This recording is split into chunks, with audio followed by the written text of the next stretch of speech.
convidar você nesse momento, em nome de Jesus, a abrir a palavra do Senhor no Evangelho de São Marcos, lá no capítulo 4.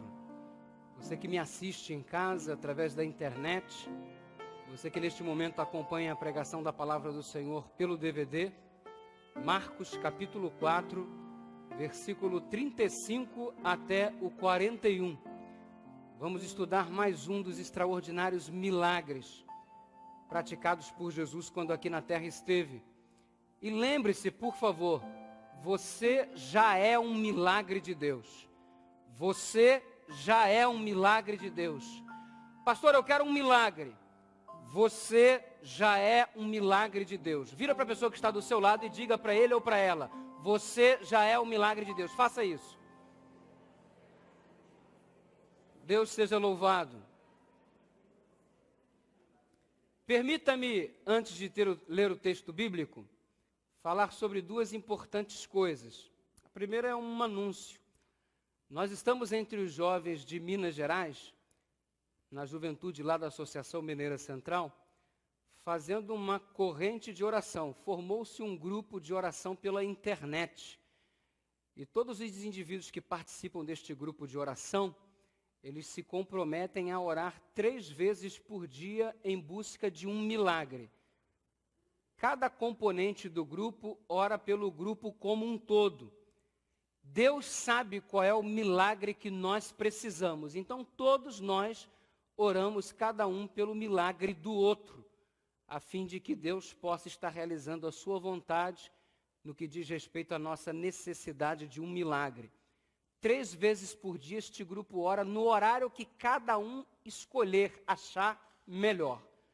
Se você quiser participar deste grupo, saiba que este grupo já conta com mais de 1.500 pessoas para a glória de Jesus. Temos 1.500 jovens orando, mais de 1.500 jovens orando todos os dias. E esse grupo foi formado enviando um e-mail para embuscademilagres@hotmail.com.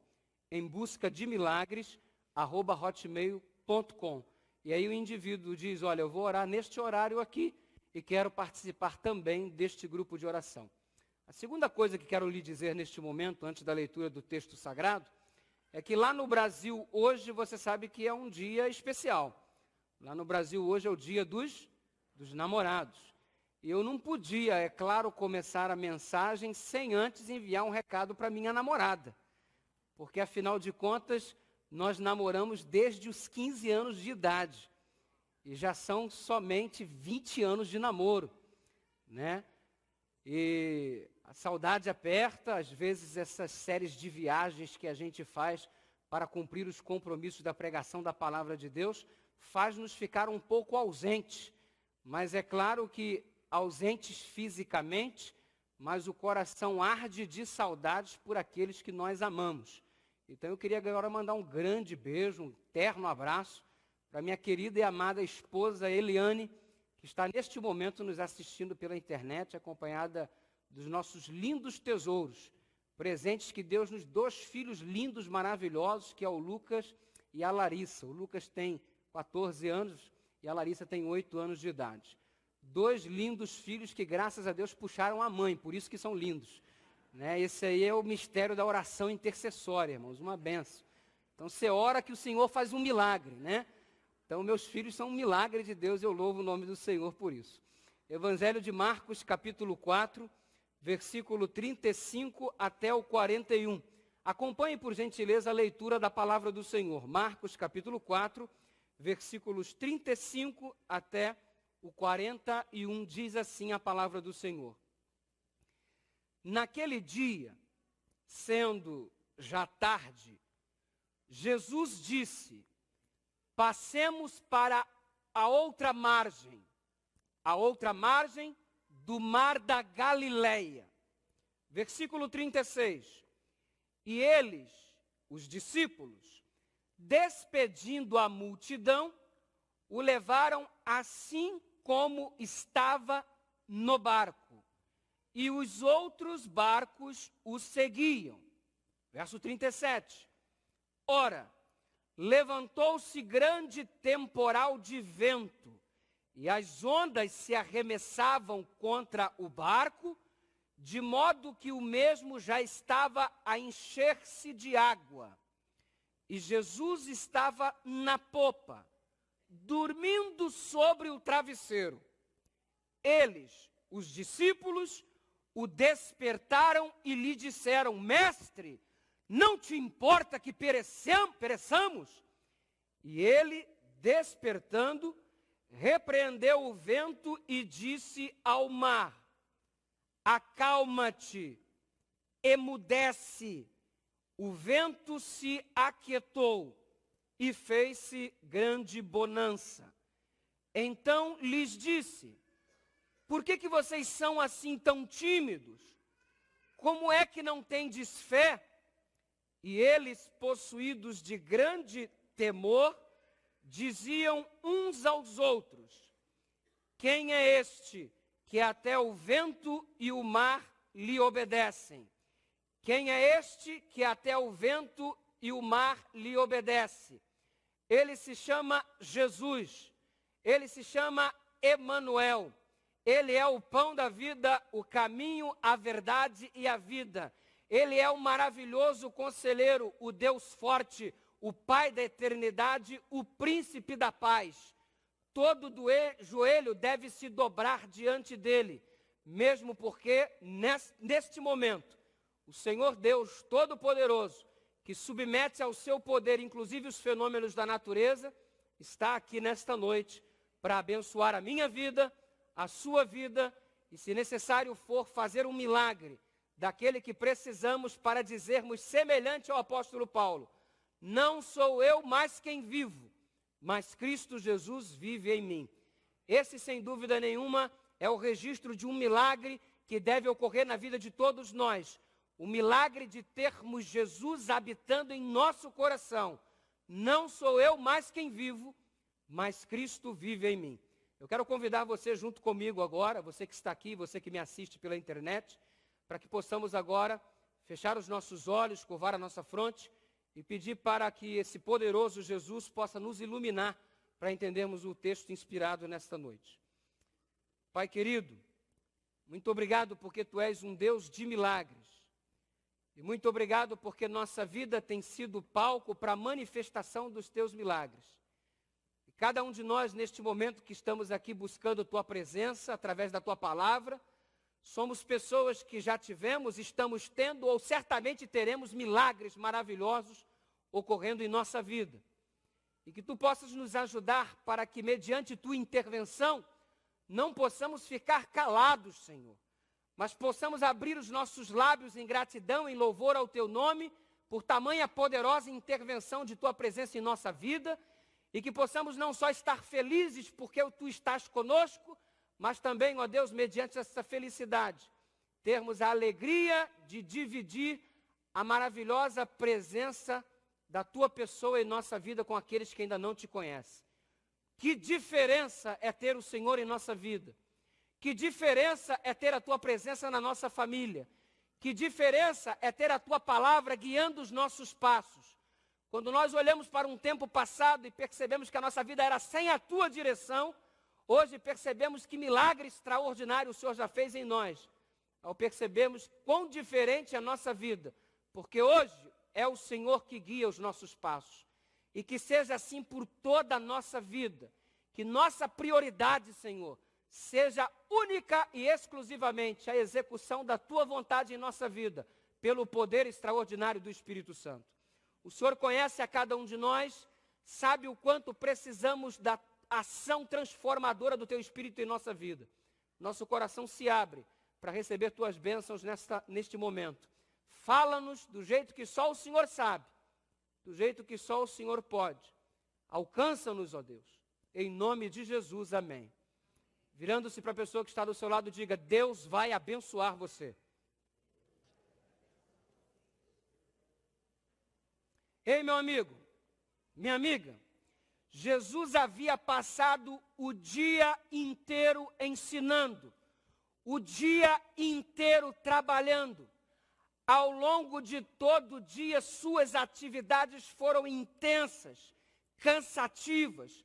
O mestre falou neste dia aqui sobre a parábola do semeador, sobre a parábola do joio e do trigo, sobre o grão de mostarda, sobre o tesouro escondido, sobre a pérola de grande preço.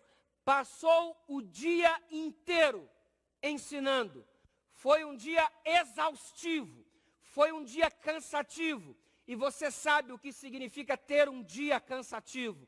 Você sabe o que é experimentar um dia de intensas atividades. Trabalhar o dia inteiro, desde a manhã até o final da tarde. Alguns um pouco mais indo noite adentro. Trabalho que cansa, trabalho que fatiga. Jesus trabalhou exaustivamente durante este dia, sem dúvida nenhuma. Foi um dia muito intenso. Será que eu estou falando para você neste momento que também teve um dia muito intenso, uma correria tremenda, um trabalho super exaustivo? Você sabe do que eu estou falando. E depois de um dia com essas características, a gente procura o descanso, a gente procura o refrigério, a gente procura repor as energias perdidas, recarregar as baterias, quem sabe para o dia seguinte de trabalho e de desafio que já se apresenta diante de nós. E a nossa vida tem sido exatamente assim, uma coleção de desafio após o outro, de modo que dentro deste contexto aqui, Jesus estava cansado, exausto. Jesus estava cansado, queria se pôr à parte junto com os seus discípulos para orar um pouco mais, para conversar com Deus, abrir o coração ao Pai, para obter refrigério para a alma, obter alívio físico também, depois de um dia muito cansativo. Você está cansado neste momento? Seu dia também foi muito intenso? Você sabe o que é um cansaço extremo? Você sabe o que é estar estressado? Você sabe o que é estar envolvido em diversas atividades cotidianamente? Você sabe do que eu estou falando. E sabe de uma coisa? Todos nós estamos cansados. Trabalhamos bastante. A nossa vida tem sido uma loucura, uma correria constante, desenfreada. Estamos cansados, mas não estamos simplesmente cansados por conta das atividades de trabalho, por conta de cuidar de filhos, por conta de compromissos com a igreja, por conta de compromissos pessoais. Nós não estamos cansados somente por isso. Estamos cansados porque não aguentamos mais lidar com determinadas realidades da vida. Não suportamos mais contemplar com injustiças todos os dias diante dos nossos olhos. Estamos cansados porque não suportamos mais nos dirigir aos cemitérios da vida para nos despedir das pessoas que nós amamos. Estamos cansados porque não suportamos mais ver os nossos entes queridos doentes. Não suportamos mais conviver com o drama da dificuldade financeira a cada dia, querer ter algo melhor, querer progredir financeiramente um pouco mais e ter as mãos atadas por conta da nossa limitação financeira. Estamos cansados de um mundo de tragédias, de tsunamis, de terremotos, de maremotos, de coisas que ceifam a vida de dezenas, centenas, milhares de pessoas. Estamos cansados de estarmos convivendo com o pecado todos os dias, que nos traz dor, sofrimento. Mas acima de todas as coisas, o pior de todos os problemas, o pecado que nos separa de Deus, não conseguimos ver a face de Deus. Queria conversar com Deus agora, face a face. Eu queria abrir o meu coração para Ele, olhando nos olhos dEle. Eu queria sentir o toque das mãos dEle sobre o meu corpo. Eu queria ter um contato pessoal com Deus agora. É o final de um dia. Adão tinha este privilégio. Ao final de cada dia ele conversava com Deus pessoalmente, mas isso não é mais possível. Por enquanto não é mais possível, mas daqui a pouco isso será uma realidade para cada um de nós. Veremos a Deus face a face. Deixa eu te fazer uma pergunta, amigo. Você já não está cansado de tudo isso? Você já não está cansado de correr de um lado para o outro para obter coisas materiais que na verdade não preenchem o nosso vazio, não satisfazem a nossa alma? Você não está cansado já de enfrentar tantos problemas, a distância da família, uma família num país, você aqui em outro, enfim, você já não está cansado de enfrentar tanto problema financeiro, tanta doença, tanta morte, tanto drama? Às vezes a gente cansa. E que bom que nós estamos cansados por causa disso, porque isso nos faz almejar mais o céu. Eu quero te perguntar uma coisa. Será que neste momento você está desejoso de que Jesus volte logo? Será que neste momento você está desejando ardentemente que o céu se torne uma realidade para você, novos céus, nova terra, nunca mais pranto, dor, sofrimento, nunca mais a morte. Estamos cansados de tudo isso e queremos o descanso, queremos o refrigério e não queremos mais o descanso parcial. Nós queremos o descanso eterno ao lado de Deus. Quem deseja isso, diga amém. Eu quero descansar, irmãos. Eu quero ter o refrigério pleno para a minha alma. Eu me agarro a cada dia às promessas do Senhor, quando Ele disse: vinde a mim, todos os que estão cansados e sobrecarregados, que eu vos aliviarei. Para o cansaço da vida, Deus te proporciona o alívio. Se você está cansado das coisas, Deus alivia você. Se você está cansado de algumas pessoas que, não temendo a Deus, te fazem sofrer, Deus pode aliviar você também. Seja qual for o motivo do nosso cansaço, seja qual for o motivo do nosso estresse, o refrigério encontra-se em Deus.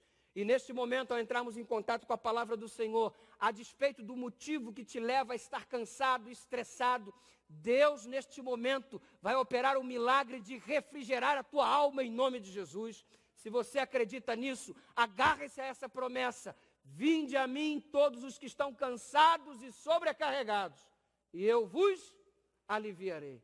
Que o Senhor possa estar te aliviando do teu fardo, do teu cansaço, do teu pesar nesta jornada em direção ao céu, porque o caminho é estreito, é difícil, mas é o único que conduz à vida eterna.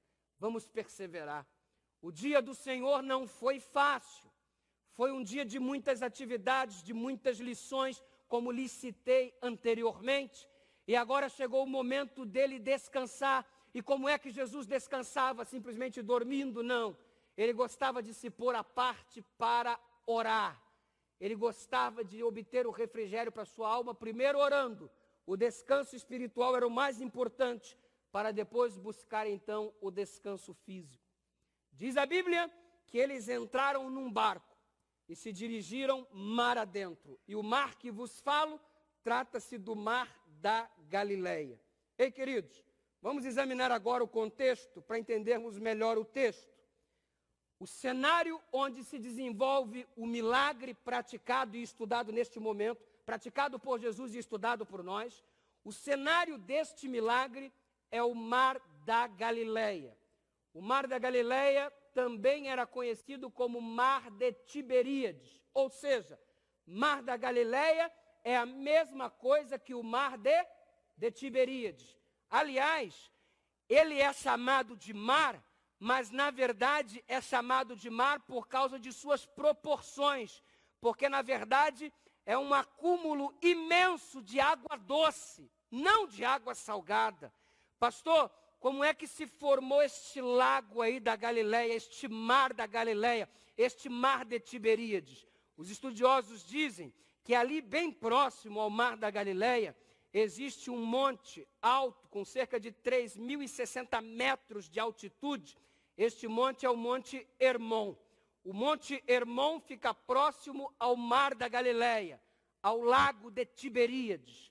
E quando, na época do calor mais intenso, a neve no cume do Monte Hermon derrete, o derretimento desta neve no cume do Monte Hermon é o que proporcionou a formação do mar da Galileia. E umas características interessantes do mar da Galileia, para que você conheça melhor o cenário onde está ocorrendo este milagre relatado nas Escrituras Sagradas, o mar de Tiberíades, o mar da Galileia, possui cerca de 20 quilômetros e 800 metros de comprimento, 11 quilômetros e 200 metros de largura, são 208 metros abaixo do nível do mar. É a porção de água doce que está mais abaixo do nível do mar no planeta. O mar da Galileia se caracteriza não só pela presença do Monte Hermon ao redor, mas na verdade todo ele é rodeado de uma série de montanhas. E os desfiladeiros entre uma montanha e outra que rodeia o mar da Galileia criam um fenômeno interessante, porque do mês de maio a outubro, os ventos do norte para o sul são muito frequentes, fortes e repentinos. E eles vêm com uma força tremenda e passa por entre esses desfiladeiros que ficam no meio dessas montanhas que cercam o lago, de modo que quando os ventos fortes passam por ali, de uma maneira muito repentina, de uma hora para outra, acontece uma tempestade no mar da Galileia, ainda nos dias de hoje. E eu não sei se esse foi o fenômeno que ocorreu nas Escrituras Sagradas, mas o fato é que dentro deste cenário, o mar de Tiberíades, de 20 quilômetros e 800 metros de comprimento, 11 quilômetros e 200 de largura, neste contexto ocorre a tempestade narrada pelo texto bíblico que nós acabamos de ler. E lá estava Jesus dormindo na popa do barco, os discípulos fazendo de tudo para contornar a situação. Mas, na verdade, eu fico imaginando os discípulos, que em sua maior parte o grupo era formado por pescadores hábeis, experientes.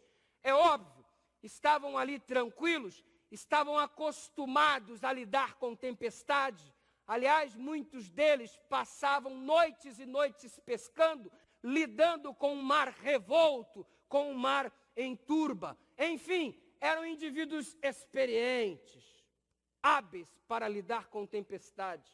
Ao contemplarem Jesus cansado, depois de um intenso dia, muito provavelmente devem ter pensado: descansa aí, Jesus. Você falou sobre o reino dos céus, você falou sobre as nossas prioridades, você falou sobre oração, nos ensinou muita coisa. E sem dúvida nenhuma foi um dia muito significativo, mas agora aqui é com a gente.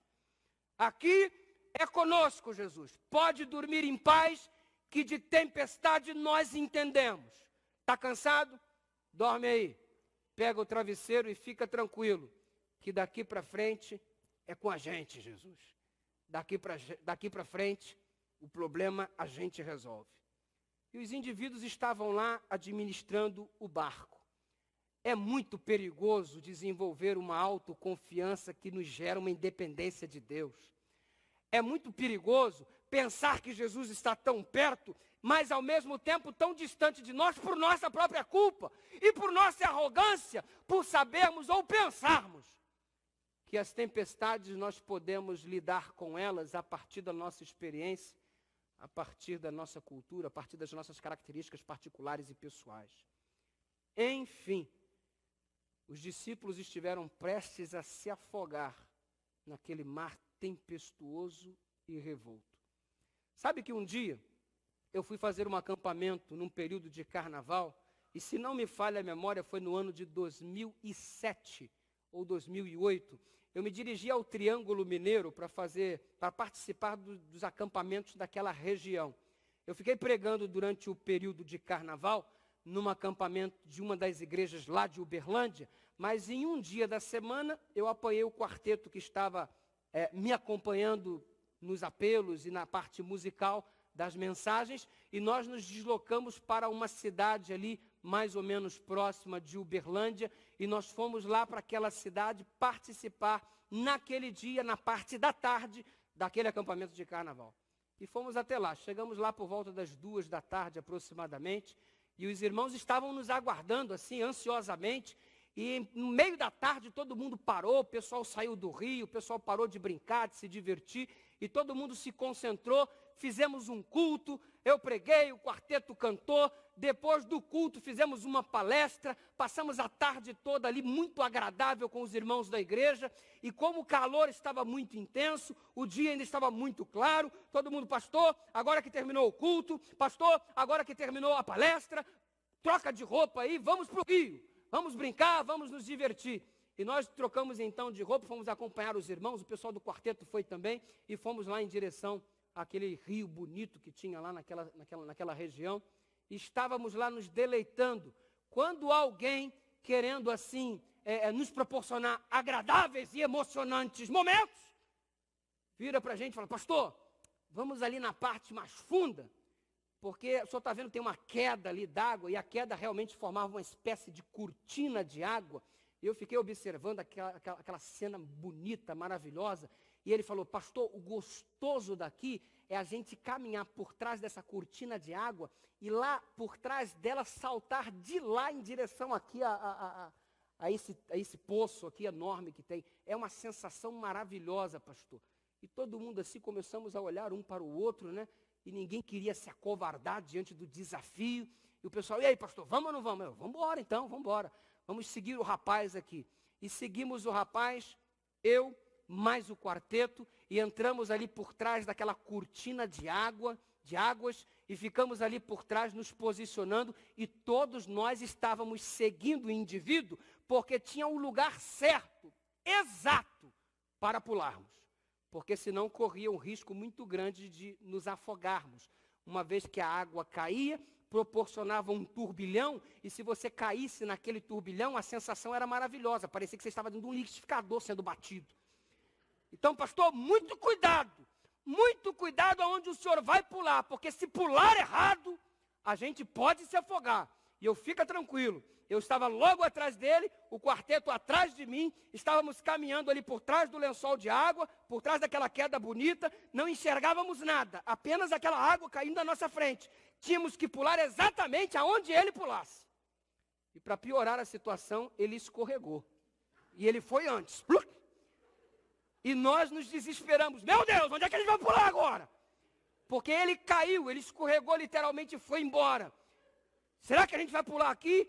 E o pessoal, não, isso foi um acidente. Não é possível que ele tenha feito isso da própria vontade. Irmãos, ficamos desesperados. Porque voltar seria muito complicado. O negócio era pular. Especialmente porque todo o acampamento estava ao redor do lago esperando a gente pular. Pastor vai pular, vamos ver o pulo do pastor. Que expectativa, vocês não têm que ver nada do pastor, gente, que esculhambação. E ficamos ali. E o quarteto olhou para mim e disse, você está na frente, você pula primeiro. E eu pensei, Jesus, eu dei mais uns 2 passos para frente, se ele escorregou, porque estava muito na beirada, porque já estava perto de pular, então eu não vou muito para frente. 2 passos que é o suficiente para estar no lugar certo. Lugar certo para me dar mal. Aonde eu resolvi pular, era exatamente o lugar onde me colocava dentro do liquidificador. Entrei ali dentro, irmãos, e a cena que eu presenciava era os meus pés passando sobre a minha cabeça. E eu rodava, e ao mesmo tempo em que rodava por ali, comecei a orar desesperado. Deus, eu vou morrer, Senhor. E eu vou morrer com essa plateia me olhando. Todo mundo vai ver a minha morte. Já pensou, vai ser um dado histórico. Você estava lá no dia da morte do pastor Eduardo? Ah, estava, ele rodou. Irmãos, que situação. E sabe, quando você está ali, numa situação ali, prestes a... você está achando que você vai se afogar, vai morrer, e você ora desesperado. E teve uma hora, enquanto eu orava, que os meus pés passaram por sobre mim novamente, que eu estava rodando, mas só que dessa vez o meu pé, após a oração, bateu numa pedra. E quando eu bati na pedra, instantaneamente eu empurrei o pé e dei um salto para fora da água. E quando eu dei um salto para fora da água, eu já saí dando braçada, feito louco. E quando eu pude sair um pouco dessa situação e olhei para trás, eu vi o quarteto lá. Mas Papai do Céu misericordiosamente foi retirando, um por um. E eu saí nadando e eu percebi que todo mundo estava olhando. Aí eu falei assim, nossa, que vergonha, eu vou fingir que nada aconteceu. E aí fui dando braçadas, fui saindo, né, como se nada tivesse acontecido. E o pessoal, e aí pastor, legal o mergulho? Legal, maravilhoso. Vai de novo, pastor? Não, por enquanto não. Por enquanto eu vou ficar aqui na boa aqui. E o pessoal foi saindo, né? E fomos saindo. Eu, poxa, que bom. Ninguém percebeu nada. Tranquilo. E aí, rapidamente, eu fui saindo dali, irmãos, para ficar um pouco distante, para respirar mais à vontade. E quando eu estou saindo pelo corredorzinho ali, me passa um garoto, olhou para mim e disse, aê, pastor, quase morreu, hein?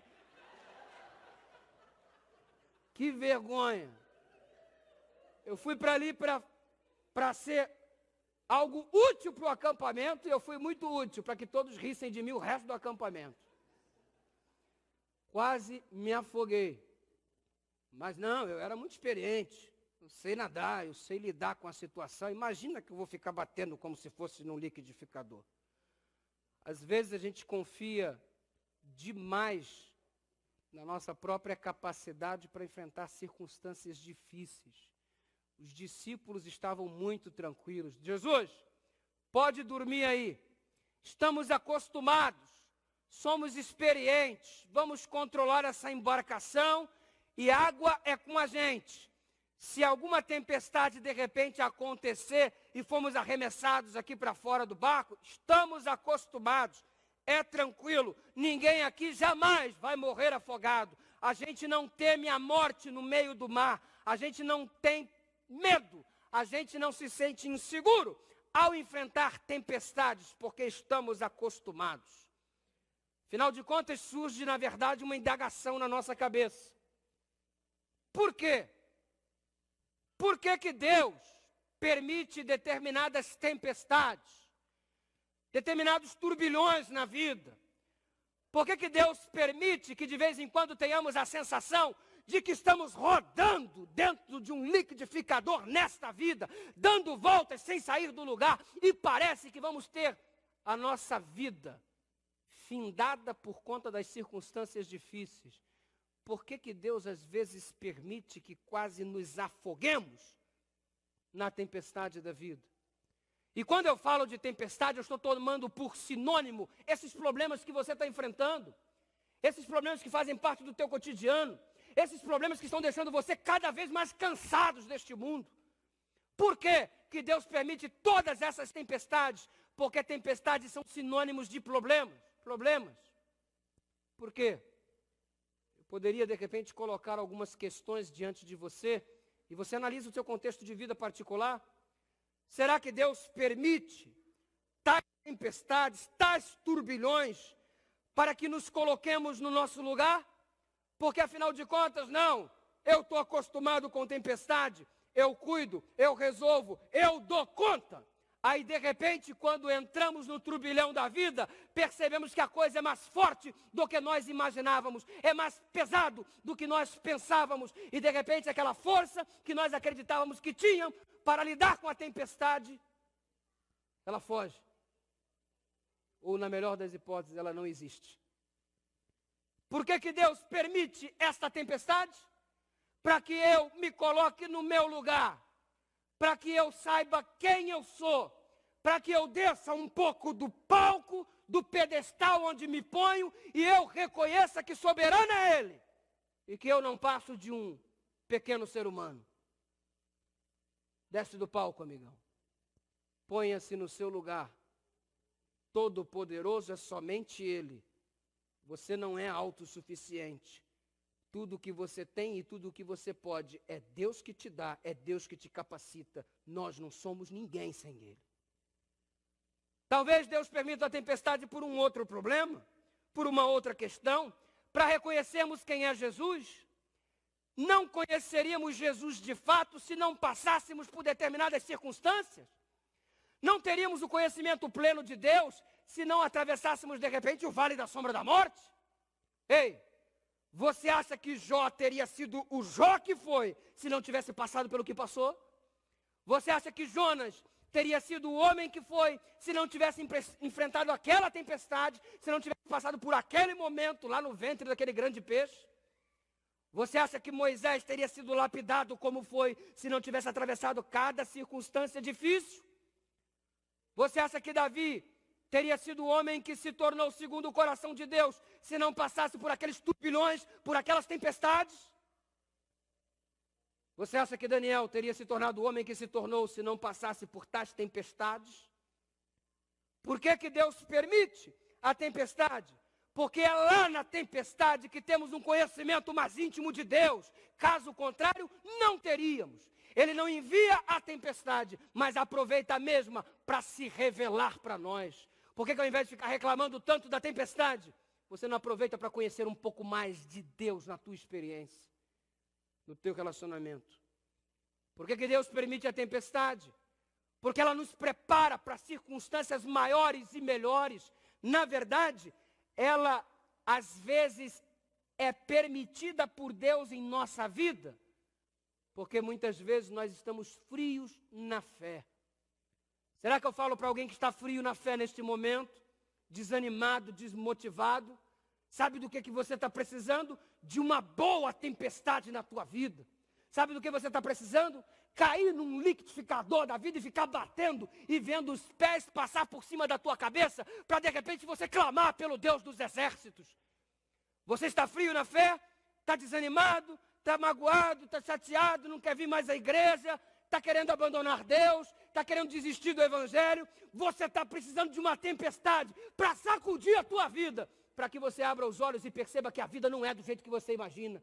A vida é uma associação íntima com Deus. Caso contrário, você não está fazendo a vida valer a pena. Será que você está precisando de uma tempestade para acordar? Por que Deus envia tempestades?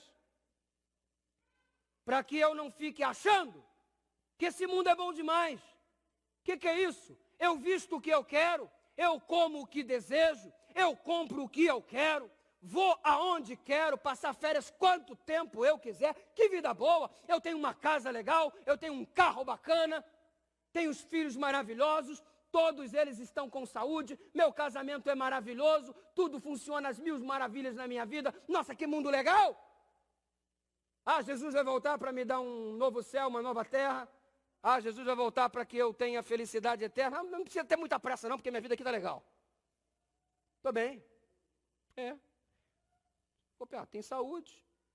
Não sou rico, mas compro o que quero, como o que quero, vou onde quero.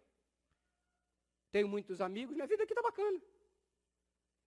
Se eu não tiver uma tempestade, eu vou começar a achar que isso aqui é legal.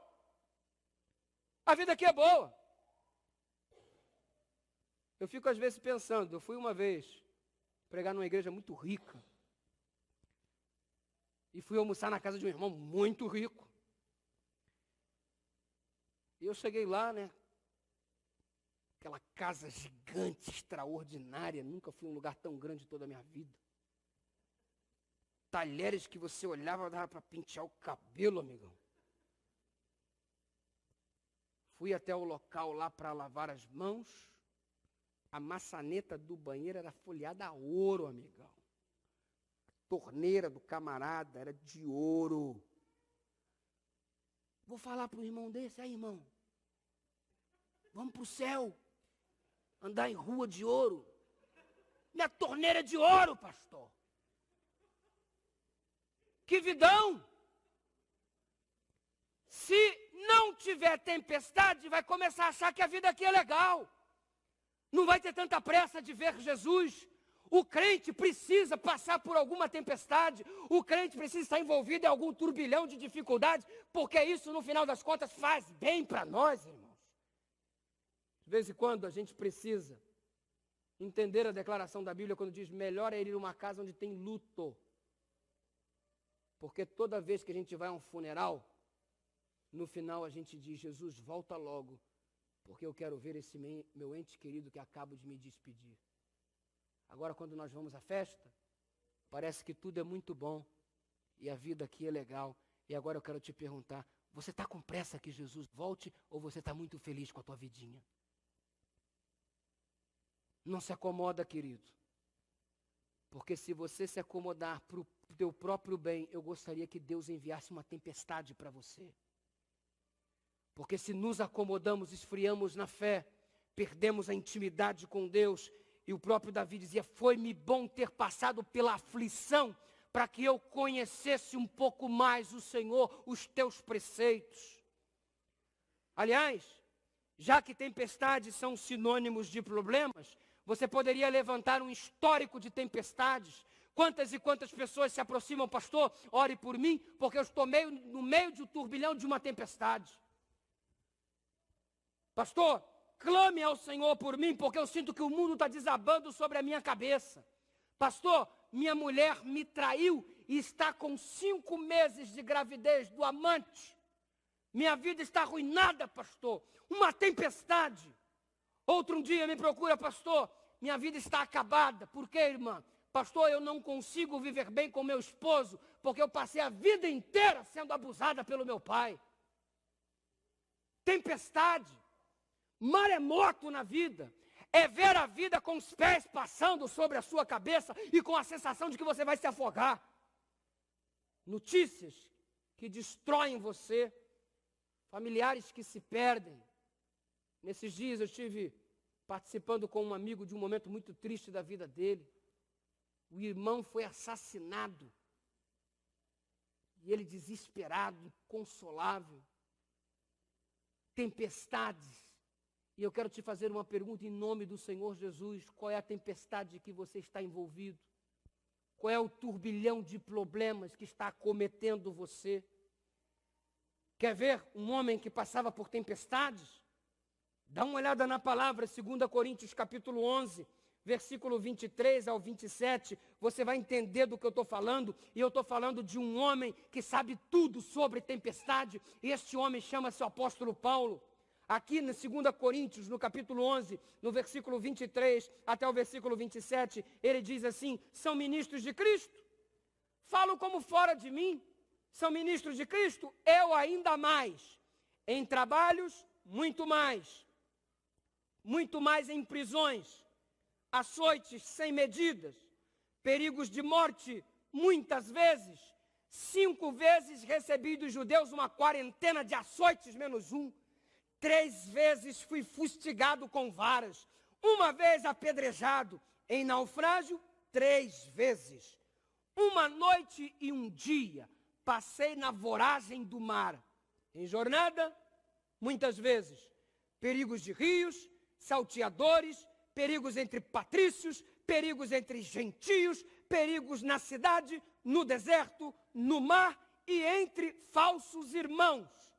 Em trabalhos e fadigas, em vigília, muitas vezes, fome, sede, jejum, muitas vezes, frio e nudez. Doutor em tempestade, apóstolo Paulo. E diante de tudo isso, ao invés de pedir, Senhor, me livra dessas tempestades, Deus simplesmente dizia: olha, a minha graça te basta. A tempestade é necessária na vida do crente, para que o crente esteja junto com o Senhor do navio. E se por acaso você estava achando que o navio ia ter uma viagem muito tranquila, você estava muito enganado. Aliás, essa musiquinha que a gente aprende, desde as classes infantis da igreja, com Cristo no barco, tudo vai muito bem, tudo vai muito bem, isso é mentira. Porque nem sempre tudo vai muito bem. Às vezes os teus pés passam sobre tua cabeça e você pensa que vai afogar. Com Cristo no barco, nem sempre tudo vai muito bem, mas é uma garantia.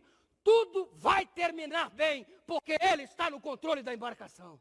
Vai terminar bem. Daqui a pouco, tudo vai ter um ponto final. Ele virá nas nuvens do céu com poder e grande glória para colocar um ponto final nessas malditas tempestades que nos atormentam. Agora, nós temos nos comportado com alguns extremos diante da tempestade. E isso tem provocado um desequilíbrio no povo de Deus. Estamos diante de um dilema, tomamos uma posição. Não, é o seguinte, ó, na tempestade eu não preciso fazer nada. Deus é quem faz tudo. Eu estou nas mãos de Deus e Ele vai fazer tudo. Eu vou ficar aqui de braços cruzados, esperando passar a tempestade. Isso está certo? Está certo isso, igreja? Claro que não. Eu estava voltando de viagem do Rio de Janeiro e vinha de carro com a minha família. E quando eu vinha neste carro, que não era muito novo, a cerca de 80 quilômetros, quando começou a chuviscar, 80 quilômetros para chegar em Belo Horizonte, vindo do Rio de Janeiro, começou a chuviscar e eu, obviamente, acionei o limpador de para-brisas, só que percebi que ele não estava funcionando. O motorzinho estava comprometido, eu verifiquei se era uma válvula, não era nada, enfim, problema. Mas a chuva não está tão forte, vamos prosseguir, afinal de contas estamos apenas a 80 quilômetros de Belo Horizonte, vamos em frente. Combinei com a minha esposa e com os meus filhos, e lá fomos para a nossa viagem em direção à capital mineira. Quando nos aproximamos um pouco mais de Belo Horizonte, agora cerca de 65 quilômetros, Já estávamos ali na região onde tem umas mineradoras ali, junto à chegada de Belo Horizonte. Estávamos passando por ali quando o céu desabou. Uma tempestade forte demais, de modo que nem se o para-brisa tivesse funcionando a toda velocidade, certamente teríamos dificuldade para prosseguir a viagem. Tinha um viaduto logo em seguida, nós paramos o carro embaixo do viaduto. Eu cruzei o braço, vou esperar a tempestade passar. Começou a escurecer. Eu falei, e a tempestade nada. E caía chuva, e meus filhos aqui dentro, nós não tínhamos água para beber, nós não tínhamos comida, não tinha nada, acabou tudo. Eu falei, nossa, vamos ficar aqui até que horas? O celular ficou fora da área de cobertura para variar. O que eu vou fazer aqui nesse fim de mundo? Vou passar a noite aqui, sem ter o que comer, sem ter o que beber, debaixo desse temporal. Tem que fazer alguma coisa, eu estou no meio da tempestade. Deus, me ajuda, eu já havia orado. Senhor, apazigua isso daí, porque senão eu não consigo viajar. Mas eu tenho que fazer alguma coisa. Eu não posso vir para aqui, para esse extremo, encarar a tempestade, cruzar os braços e dizer, não vou fazer nada. Deus vai agir, eu não vou fazer nada. Deus me ama, Deus me quer bem, então eu vou esperar Ele agir, eu não vou fazer nada. Então que Deus faz alguma coisa. Ei, não é essa a posição, amigão. Ideia. Opa! Tirei o cadarço do sapato, de um pé, de outro, emendei. Filho, me dá o teu. Desamarrou o tênis e emendou. Esposa, me dá a sua. Desamarrou o tênis e emendou. Fizemos uma corda. Saí do carro, amarrei a palheta, tum. Passei por dentro do meu vidro, por dentro da minha janela, estiquei, passei pela janela da esposa, amarrei na outra palheta do outro lado. Tum. Seguinte, quando eu puxasse, afrouxa. Quando eu afrouxasse, puxa. Liguei o carro, vamos lá. Ô, amigão, demorei mais de 2 horas para chegar em Belo Horizonte, debaixo de um temporal, mas cheguei. Palheta funcionou. Pelo poder da cooperação. Mas confesso que depois o braço ficou doendo, porque eu fiquei... Foi divertido. Triste, mas divertido. Vou ficar aqui de braço cruzado? Ô, Senhor, abençoa. Eu pedi para Ele abençoar. E Ele me deu a bênção me dando uma ideia de MacGyver para poder... MacGyver, fui longe agora, hein? Nossa, eu fui lá na parte jurássica da história. Ei, o que você pode fazer para enfrentar a tempestade? Deus vai te abençoar, mas o que você está fazendo? Está fazendo culto com os teus filhos para enfrentar a tempestade? Está fazendo culto familiar? Está estudando a lição da escola sabatina? Está vindo à igreja? Está testemunhando de Jesus? A tempestade está caindo, o diabo está enfurecido contigo, está querendo tragar a tua alma e você está aí de braço cruzado. Abençoa, Senhor, e não faz nada. Ah, Senhor, abençoa, eu estou na tempestade da enfermidade, me dá mais saúde. Já mudou seu regime alimentar? Já começou a fazer exercício físico? Está bebendo mais água? Está dormindo direitinho? Está cuidando segundo o que diz o Espírito de Profecia para que você tenha uma melhor saúde? Ou está de braço cruzado? Me dá saúde, Senhor, me dá saúde. Corre atrás, meu irmão.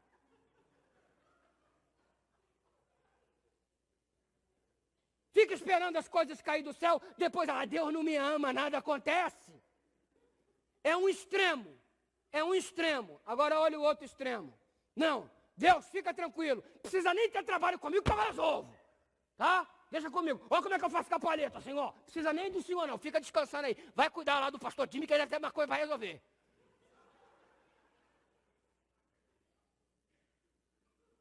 É o outro extremo. Qual é o equilíbrio? Qual é a coerência para se enfrentar uma tempestade? Deus querido, eu vou fazer tudo o que estiver ao meu alcance, mas em nome de Jesus me dá a tua bênção, porque eu não quero dar um passo sem que seja abençoado pelo Senhor. Equilíbrio. Tem você adotado este ponto de equilíbrio para enfrentar a tempestade, fazendo a tua parte, de repente como uma águia que abre as asas e voa 90 quilômetros por hora, perde algumas penas, se machuca, mas traspassa as negras nuvens para se colocar nas alturas. É a tua parte, meu irmão. E Deus vai abençoar você para te dar a vitória. Que tempestades que você está metido? Que tempestade que você está afundado. A tempestade muitas vezes nos gera medo. Pastor, eu estou com medo. Medo da solidão, medo do escuro, medo da morte. Qual é o medo que te perturba? Aliás, por falar em perturbação, lembra de Jesus com a sua declaração em João capítulo 14. Não se turbe. O verbo turbar-se era uma linguagem usual de pescadores. E eles usavam este verbo para caracterizar o mar agitado em dia de tempestade. Jesus estava dizendo, não fiquem com o coração perturbado, não fiquem com o coração como se estivessem em um dia de grande tempestade, sendo agitado de um lado para o outro, por causa dos problemas da vida. Creia em Deus, creia também em mim, ele declarou. Não tenha medo, acredita, porque o amor lança fora o medo. 1 João capítulo 4, verso 8. Não precisa ter medo. Confia no amor de Deus por você. Confia no sacrifício de Jesus na cruz do Calvário. Segura na mão de Deus, porque Ele vai te dar a vitória. Este é o milagre. Ele vai apaziguar a tempestade da tua vida. Entrega o teu caminho ao Senhor. Confia nele. E Ele fará. Inclusive, acalmar tempestades. O problema nosso é que nos concentramos tanto nos problemas, que esquecemos que Ele está no barco. Os discípulos simplesmente se esqueceram. E se não esqueceram, por que que o buscaram em último lugar? Última alternativa. Jesus, já tentamos de tudo, acorda aí, pelo amor de Deus. Depois que tudo falha, que busca o Mestre, e o Mestre é tão misericordioso que assim mesmo ainda atende.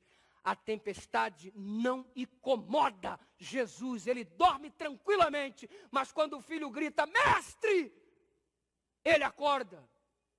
Porque o que mais chama a atenção de Deus nessa terra é o clamor de seu filho. Nada chama mais a atenção de Deus nesse momento do que o clamor que parte do teu coração aflito e temeroso por conta das tempestades da vida. Todas as embarcações têm um instrumento chamado giroscópio, que é o mesmo instrumento que também tem nos aviões. Para que era um giroscópio, um pequeno aparelho que gira em alta velocidade, um aparelho metálico. Por que gira em alta velocidade? Para manter o curso, para não perder o rumo no meio da tempestade. Giroscópio mantém a direção, por pior que seja a tempestade. Está você perdendo a direção por causa dos problemas da vida? Está perdendo o equilíbrio, meu irmão. Jesus quer te equilibrar agora, sendo o giroscópio da sua vida, colocando você no rumo, para que você atravesse essa tempestade e seja um vencedor em nome de Jesus Cristo. Equilíbrio. Conheci um jovem há cerca de 17 anos atrás. O nome dele é Júlio César. E quando o conheci no Jardim Redentor, Belfor Roxo, lá na Baixada Fluminense, na igreja onde minha esposa frequentava. E eu fui até lá porque nós estávamos namorando, estávamos nos conhecendo e conheci, consequentemente, esse rapaz que frequentava essa igreja. E uma história de tempestades.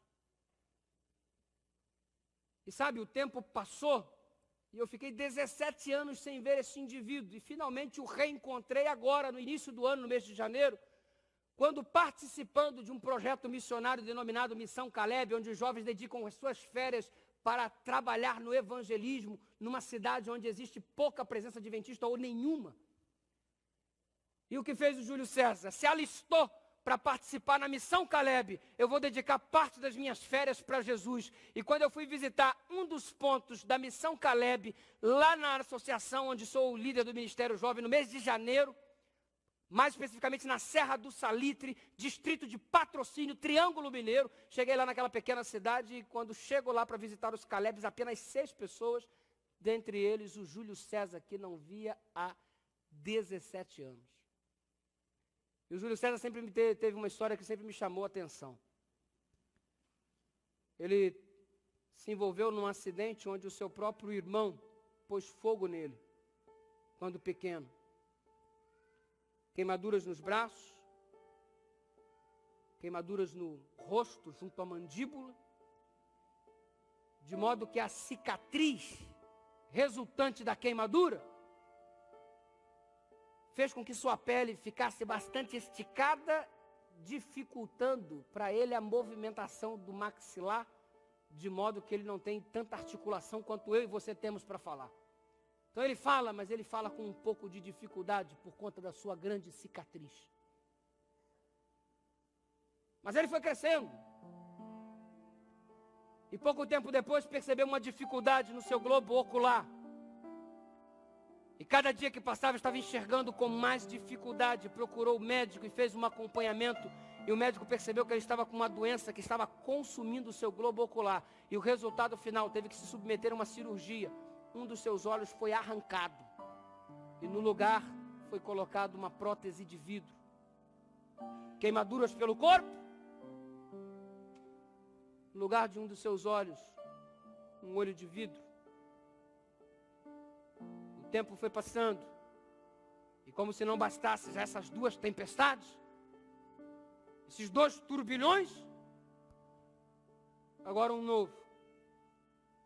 Descobre uma doença degenerativa na coluna.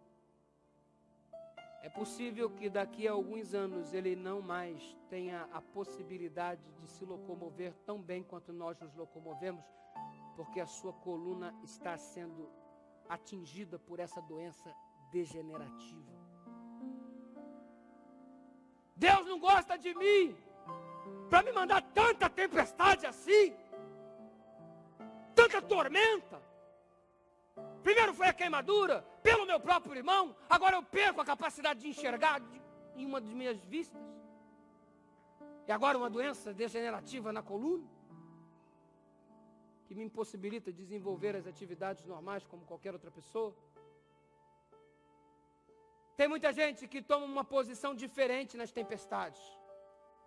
Se afasta de Deus, se revolta com Deus, abandona tudo, fecha o seu rosto para o mundo e para as pessoas, se tranca dentro de uma caverna escura e fria, achando que isso tudo vai fazê-lo vencer a tempestade. Ele não. Apesar de estar enfrentando tudo isso, o que eu posso fazer para Jesus? Dedicar as férias, colocando o dinheiro do meu bolso, pagando a minha passagem, indo para um lugar onde eu não conheço ninguém, para dedicar 15 dias de intenso trabalho para ganhar almas para Jesus. Resultado? 6 pessoas abalaram uma cidadezinha do interior. Programa na rádio todos os dias anunciando o amor de Deus. Conferência todas as noites, mais de 40 estudos bíblicos ao longo do dia. Praças sendo reformadas pelo trabalho voluntário e material conseguido junto à Secretaria de Obras da cidade. Todos vestidos, caracterizados. 6 pessoas, no final de 15 dias, batizadas em nome de Jesus.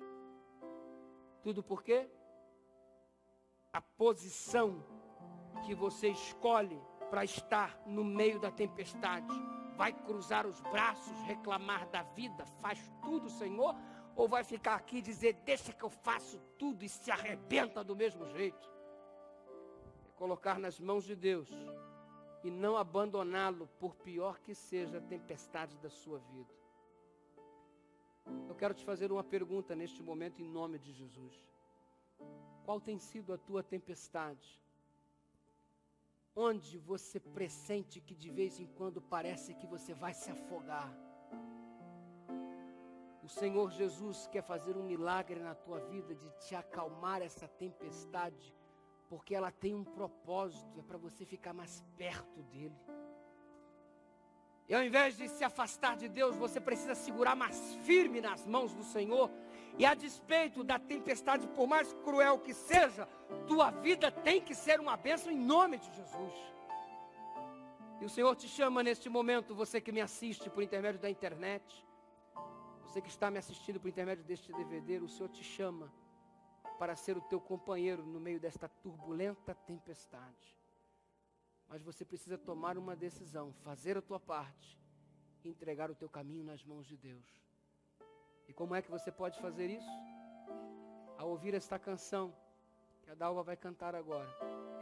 Você pode se levantar de onde você está em nome de Jesus e vir aqui se colocar nas mãos de Deus e dizer: Senhor, eu não quero ficar do lado de lá e não quero ficar do lado de cá, eu quero me colocar nas tuas mãos e fazer o que tiver ao meu alcance para que essa tempestade seja uma oportunidade para ver a tua intervenção. Deus te chama neste momento. Quer se entregar mais uma vez nas mãos dele? Levanta daí em nome do Senhor e venha até aqui ao altar do Senhor, entregar o seu caminho, confirmar a sua fé e segurar nas mãos do Salvador em meio a esta tempestade. Não se afaste dele, se aproxime mais, grite, clame, porque o prazer de Deus é te escutar. E se existe um som que ele dá prioridade neste planeta, este som é a tua voz. Se você falar, ele vai te escutar, porque você é o filho querido que ele gosta tanto de atender, mesmo em meio à tempestade. Levanta daí e vem aqui, em nome do Senhor, orar comigo. O Senhor te chama, vem.